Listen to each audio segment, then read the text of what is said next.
안녕하세요. 이번 시간부터 일본어 경어에 대해서 공부를 해보겠습니다. 예전부터 경어 강의에 대해 문의를 꽤 많이 주셨는데 이제서야 좀 만들게 됐어요. 늦어져서 죄송하고 대신 열심히 준비했으니까 경어 공부하시는 분들에게 도움이 되었으면 하는 바람입니다. 그래서 우선 이번 시간과 다음 시간에 경어에 대한 개념부터 제대로 잡는 시간을 가지도록 하겠습니다.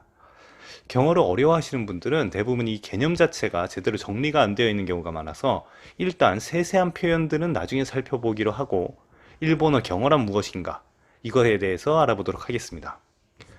자, 먼저 우선 일본어에서 경어라고 하면 크게 세 가지 표현이 있어요.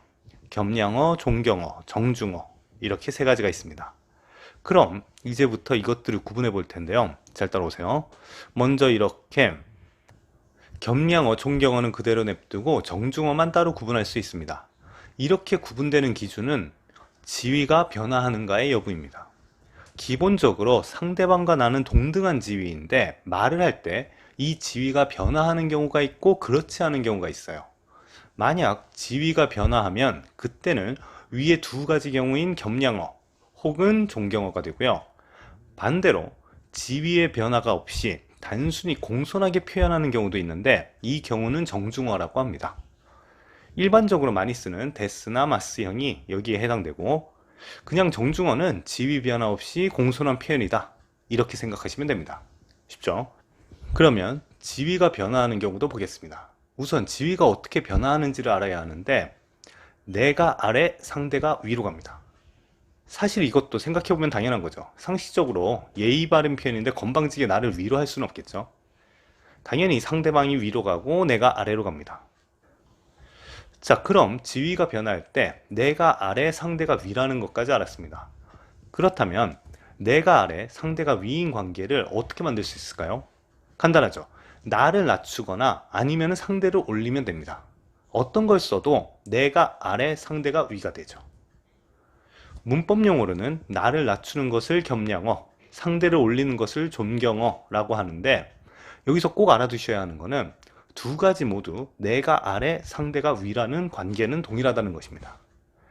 혹시 이해가 안 되시는 분들을 위해 다시 한번 살펴보면 우선 겸양어라고 하는 것은 상대방에 대해서 나를 낮춰서 지위를 변화시킵니다. 그림을 보시면 화살표 방향이 상대방은 그대로인데 내가 아래로 내려갔죠. 즉 나를 낮췄고 그 결과가 내가 아래, 상대가 위다 라는 거죠. 그에 반해 존경어는 나에 대해서 상대방을 올려서 지위를 변화시킵니다.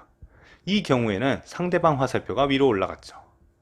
두 그림을 보시면 화살표 방향이 다르지만 내가 아래이고 상대가 위라는 상하관계는 똑같습니다.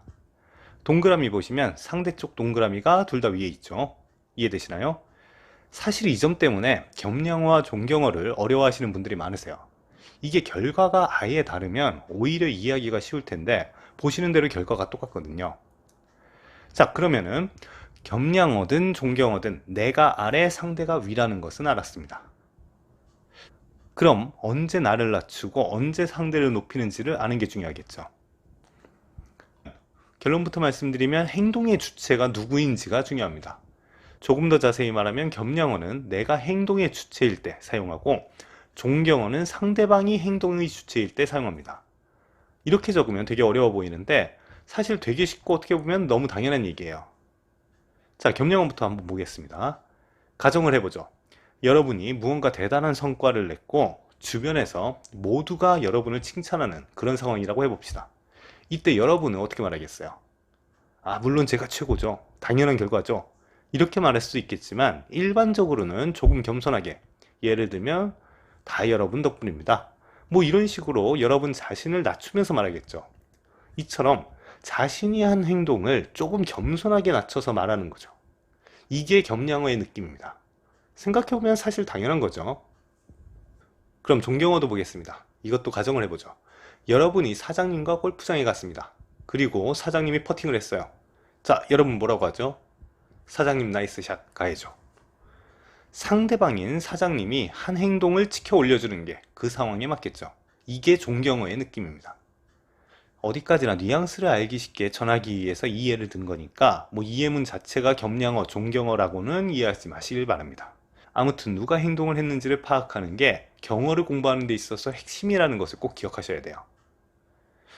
자, 이렇게 정리되셨나요?